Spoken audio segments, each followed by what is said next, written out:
नाम, गुरु मंत्र वो तरीका है जिससे इंसान अपने आत्मबल को, अपनी विल पावर को जगा सकता है और आत्मबल के सहारे वो तमाम खुशियां हासिल कर सकता है जिसकी कभी कल्पना भी नहीं की होती। इंसान परमपिता परमात्मा उस भगवान का बनाया वो शरीर है जो जीते जी भगवान को पा सकता है, उसके दर्शन कर सकता है। दुनिया में और कोई भी ऐसा नहीं है जो मालिक को पा सके। तो उस भगवान को पाने के लिए, उस तक जाने के लिए, आत्मा के लिए प्रभु ने मनुष्य शरीर बनाया है। इस शरीर में अच्छे कर्म करें, प्रभु के नाम का सुमरन करें, तो यह इंसान भगवान की कृपा दृष्टि के काबिल बन सकता है। अच्छे कर्म, भले कर्म इस कलयुग में करने बड़े ही मुश्किल हैं। बुरी बुरी सोच, बुरे बुरे ख्यालात आते रहते हैं, लेकिन अच्छे ख्याल, अच्छी सोच का आना, और वो भी इस कलयुग में, बड़ा ही मुश्किल है। कहीं भी आप बैठते हैं, दिखते कहीं और हैं और ध्यान बुरे विचारों में डगमग डगमग डोले खाता रहता है। तो आप अपने बुरे विचारों पे काबू करें, बुरे विचारों को कंट्रोल करें। इसी के लिए जरूरी है आप प्रभु के नाम का सुमरन करें। सुमरन के बिना बुरे विचार काबू नहीं आते। मन बुराई में, बुरे कर्मों में घोड़े की मानिंद दौड़ता रहता है, उड़ता रहता है। इसको अगर कंट्रोल करना है, इसको अगर काबू करना है, तो राम नाम का चाबुक मारना पड़ेगा, राम नाम की लगाम डालनी पड़ेगी। तभी मन बुरे ख्यालों से रुकेगा, अन्यथा मन का कोई भरोसा नहीं। कभी इंसान को गड्ढे में डाल दे, कभी इंसान को बर्बाद कर दे, कब इंसान को तबाह कर दे। इसलिए मन से अगर लड़ना हो तो एकमात्र उपाय प्रभु के नाम का सुमरन है। सेवा करो, सुमरन करो तो मन काबू आता है। सेवा सुमरन के बिना मन कभी किसी का काबू नहीं आता, दौड़ता रहता है।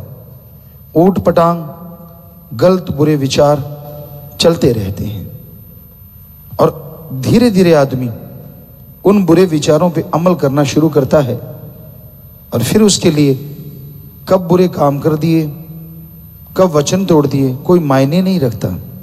वचन तोड़ता जाता है, मन मते चलता जाता है, भूल जाता है कि ऐसा करना उसके लिए पाप है, गुनाह है।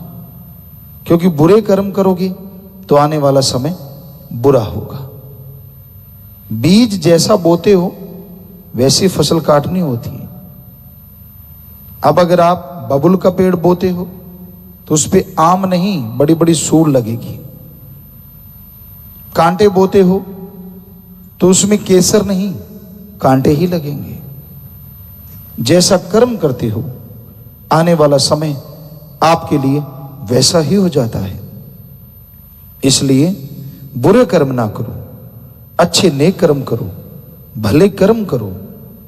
मालिक से मालिक को मांगो, मालिक से मालिक की औलाद का भला करो, भला मांगो। यकीनन मालिक आपका भला करेंगे और खुशियां आपका इंतजार करेंगी और खुशियां आपके घर परिवार में, आपके शरीर में प्रवेश कर जाएंगी।